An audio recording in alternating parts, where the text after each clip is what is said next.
अभी तो एक कोरोना के बारे में हमने क्लिनिकल कंट्रोल ट्रायल का डेटा सामने रखा तो मानो तूफान सा उठ गया, भूकंप सा आ गया, चूल्हे हिल गई उन ड्रग माफियाओं की, उन एमएनसीज के माफियाओं की, उन भारत और भारतीयता स्वदेशी विरोधी ताकतों की जड़ें हिल गई। और ये हो क्या गया?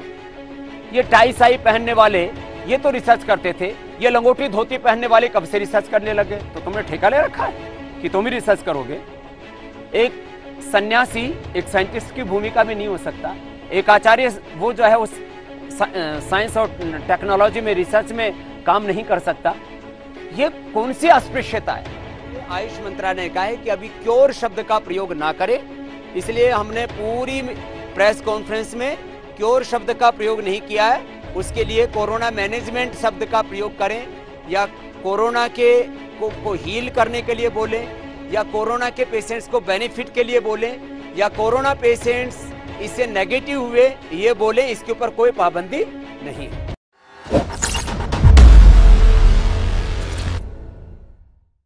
एक तरह से बवंडर मचा रखा है,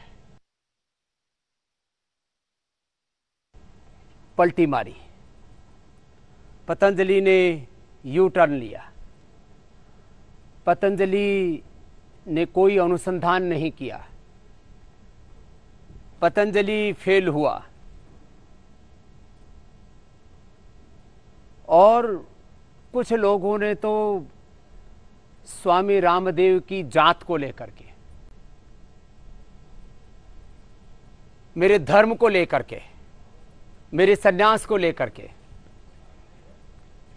और यहां तक कि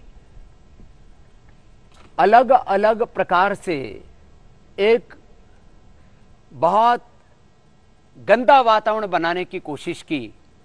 आखिर ऐसे लगता है कि हिंदुस्तान के अंदर मानो योग आयुर्वेद का काम करना एक गुनाह हो, और सैकड़ों जगह एफआईआर दर्ज हो गई।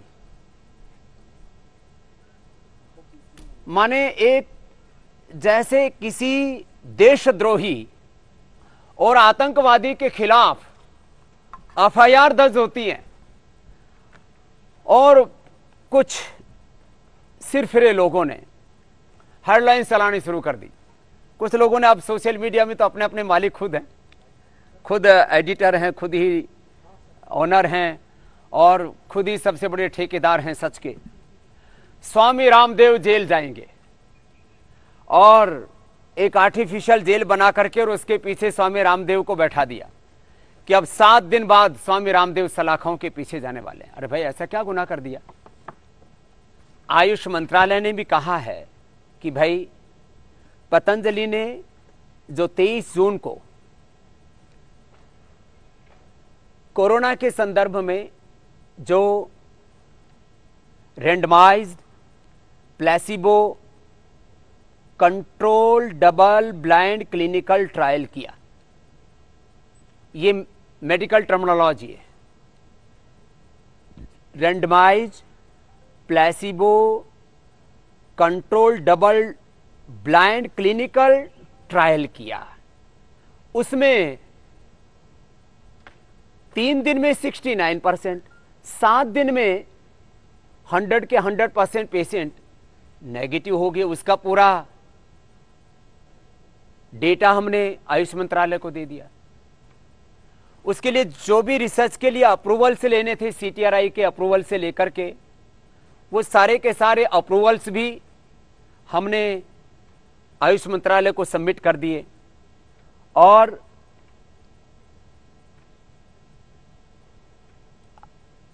इस पूरे ट्रायल में यह देखा गया कि सबसे बड़ा खतरा होता है कोरोना पेशेंट्स में। जब कोरोना हमारी बॉडी के अंदर उतरता है तो हमारे लंग के अल्वोलाइज को ऑक्युपाई कर लेता है, और एक कोरोना का जीवाणु अंदर गया तो वायरस अपना संक्रमण कैसे फैलाता है? साइटोकाइंस का एक तूफान खड़ा होता है अंदर। एक कोरोना अपनी जैसी हजारों फिर लाखों कॉपियां तैयार कर लेता है, और इसका पता लगता है IL-6, TNF अल्फा और CRP बढ़ने से। हमने पेशेंट्स के अंदर देखा कि ये सारी चीजें कंट्रोल हो रही हैं, बहुत बेहतर तरीके से कंट्रोल हो रही हैं। जो भी कंट्रोल ग्रुप में जो प्लेसिबो ग्रुप था उसकी तुलना में, जिनका 282-300 तक जिनको IL-6 लेवल हो गया था, वो 1, 2, 3, 4, 5 लेवल पर आ गए, सीधा लगभग 300 से 3 पर आ गए। ये बहुत बड़ी बात है। इस साइटोकाइंस के तूफान को कंट्रोल करना, फिर इसके जो भी वायरस लोड हैं या और दूसरी जो चीजें क्या क्या उसके अंदर भीतर परिवर्तन हुआ रोगी के अंदर, उसका पूरा साइंटिफिक डॉक्यूमेंटेशन है। और किस तरह से कोरोना के सिम्टम्स के ऊपर, उसके व्यक्ति के सिस्टम के ऊपर ये औषधियां काम करती हैं आयुर्वेद की।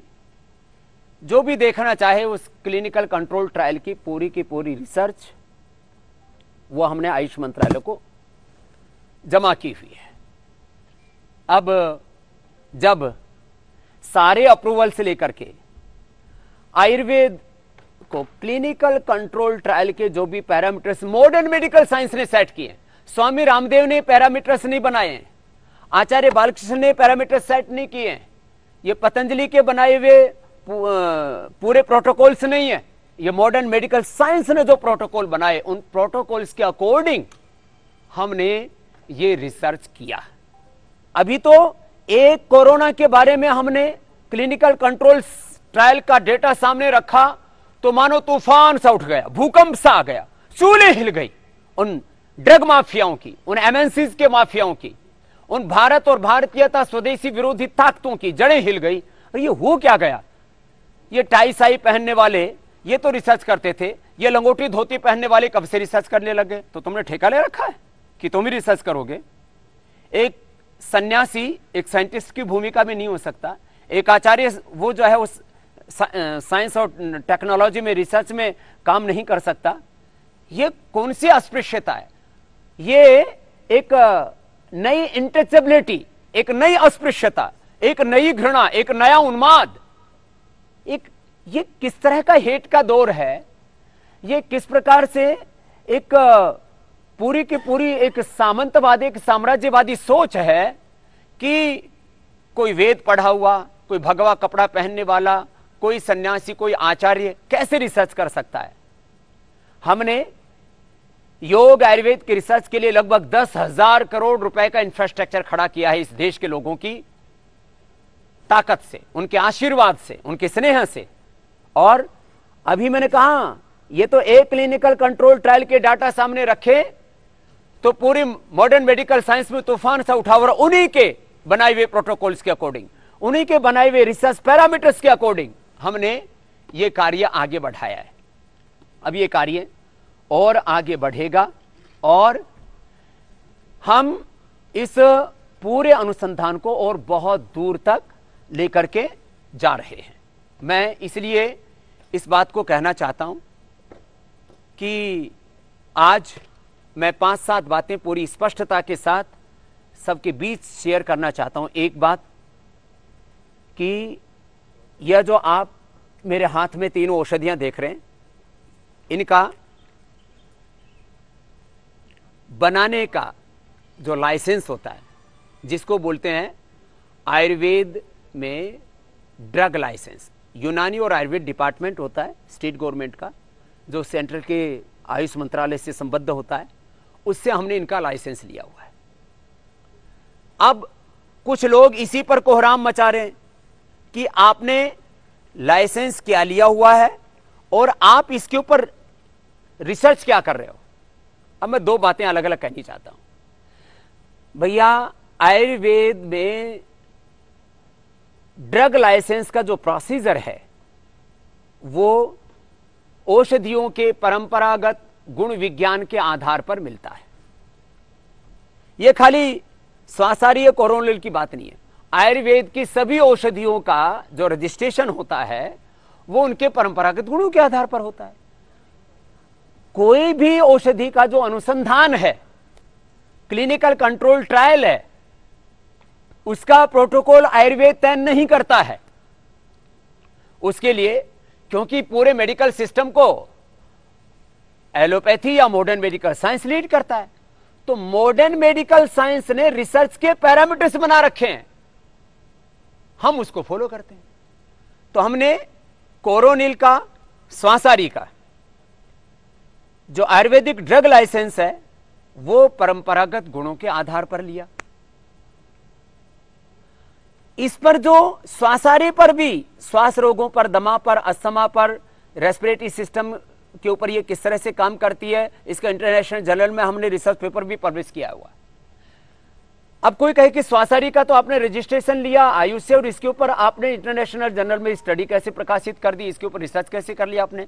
अरे भैया, रिसर्च का मामला अलग है, और इसका जो रिसर्च है, क्लिनिकल कंट्रोल ट्रायल का जो पैरामीटर्स, उसके जो प्रोटोकॉल मॉडर्न मेडिकल साइंस ने तय किए हुए हैं, उसके अकॉर्डिंग हमने कोरोनिल के जो एक्टिव कंपोनेंट्स हैं, गिलोय, तुलसी, अश्वगंधा, एक्सट्रैक्ट, पाउडर नहीं, और उसके भी जो एक्टिव कंपाउंड्स का एक स्टैंडर्डाइजेशन है, उस स्टैंडर्ड के आधार पर अब कुछ लोग दे दनादन देश में गिलोय बेचने में लगे, अश्वगंधा, तुलसी बेचने में लगे। भैया, इसके अंदर गिलोय, अश्वगंधा, तुलसी का एक सुनिश्चित मात्रा में जो उसका एक्टिव कंपाउंड उसके अंदर होना चाहिए, उस एक्टिव कंपोनेंट के साथ, जिसके अंदर एक सुनिश्चित मात्रा में फाइटोकेमिकल्स, फाइटोमेटाबोलाइट्स होने चाहिए, उस मात्रा में लिया गया अश्वगंधा, गिलोय और तुलसी के एक्सट्रैक्ट को, और उसकी डोज दी गई रोगियों को, और उससे जो कोरोना पेशेंट्स में रिजल्ट आए, वो हमने क्लिनिकल कंट्रोल ट्रायल में के डेटा में यहां देश के लोगों को उपलब्ध कराए। वो विज्ञापन नहीं है, और आज में जो मैं बोल रहा हूं, ये कोई विज्ञापन नहीं है। मैं एक सच रख रहा हूं देश के सामने कि हमने गिलोय और तुलसी, अश्वगंधा के एक्सट्रैक्ट से, उसके एक सुनिश्चित मात्रा में जिसके अंदर जो फाइटोकेमिकल्स हैं, फाइटोमेटाबोलाइट्स हैं, इसके उन तत्वों को लेकर के ये कोरोनिल, और ऐसे ही रुदंती से लेकर के और अलग अलग प्रकार के काकड़ा सिंघी, दालचीनी, अकरकरा जैसी औषधियों से हमने स्वासारी को निर्मित किया, और इसके ऊपर ये दोनों दवाइयां साथ साथ दी गई हैं,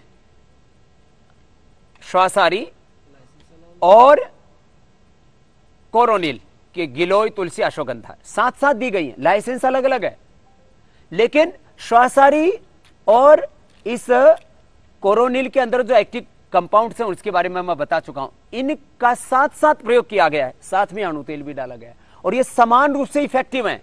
अकेला कोरोनिल या अकेला स्वासारी का ये अभी क्लिनिकल कंट्रोल ट्रायल नहीं हुआ है। इनका संयुक्त रूप से randomise, placebo, control double blind clinical trial हुआ है। क्लिनिकल कंट्रोल ट्रायल का हमने एक दौर पूरा किया है, अभी दूसरे तीसरे दौर के कार्य को भी हम 1-2 महीने में पूरा कर लेंगे, और मुझे पूरा विश्वास है जब मॉडर्न मेडिकल साइंस के पैरामीटर्स को, उनके पूरे प्रोटोकॉल को फॉलो करते हुए हमने ये क्लिनिकल कंट्रोल ट्रायल किया है, तो दुनिया मानेगी। जिनको अपने देशों में क्लिनिकल कंट्रोल ट्रायल करने हैं, वो अपने देशों में भी करेंगे। अब कोई कहे कि जी मिनिस्ट्री ने कहा है कि आप क्योर शब्द का इस्तेमाल मत कीजिए, तो मैंने तो अभी पूरी प्रेस कॉन्फ्रेंस में क्योर शब्द का इस्तेमाल नहीं किया। मैंने कहा भाई, कोविड मैनेजमेंट के लिए बोल लो, शब्दों के भ्रमजाल में, मायाजाल में मत अटको। कोविड मैनेजमेंट के लिए जो माइल्ड, मॉडरेट, एसिम्प्टोमेटिक पेशेंट्स पर हमने जो क्लिनिकल कंट्रोल जो है, मतलब जो ट्रायल किया, उसके आधार पर जो भी तथ्य सामने आए वो हमने रखे। और अब किसी ने कहा कि अब ये तो जो है ना आयुर्वेद इससे बहुत बड़ा हो जाएगा पूरी दुनिया में। इससे तो एलोपैथी की नाक कट गई। अरे तुम्हारी नाक कटी या बची, लोग बचने चाहिए, इसकी तो चिंता करो। तो ये अब हमने गवर्नमेंट का जैसा भी डायरेक्शन था उसके अकॉर्डिंग अपनी ये जो कोरोनिल किट है, ये जिसके अंदर 3 औषधियां हैं, ये अब आज से सारे देश में भेजनी शुरू कर दी है। और आपकी जानकारी के लिए मैं बता देता हूं, इस समय करोड़ों लोग ये कोरोनिल, ये स्वासारी अणु तेल ये लेना चाहते हैं। मैं आज उन सब को ये कहना चाहता हूं कि ये आपको आज से पूरे देश में, पूरे हिंदुस्तान में बिना किसी कानूनन बाधा के उपलब्ध होगा। इसके ऊपर कोई कानूनन प्रतिबंध नहीं लगाया है। मैं आयुष मंत्रालय का, मोदी सरकार का भी अभिनंदन करता हूं कि तमाम विवादों और झंझावातों के बीच में भी चलो एक रास्ता निकल गया। और अंतिम बात कह करके आयुष मंत्रालय ने कहा है कि अभी क्योर शब्द का प्रयोग ना करें, इसलिए हमने पूरी प्रेस कॉन्फ्रेंस में क्योर शब्द का प्रयोग नहीं किया है। उसके लिए कोरोना मैनेजमेंट शब्द का प्रयोग करें, या कोरोना के को हील करने के लिए बोलें, या कोरोना के पेशेंट्स को बेनिफिट के लिए बोलें, या कोरोना पेशेंट्स इससे नेगेटिव हुए ये बोलें, इसके ऊपर कोई पाबंदी नहीं है।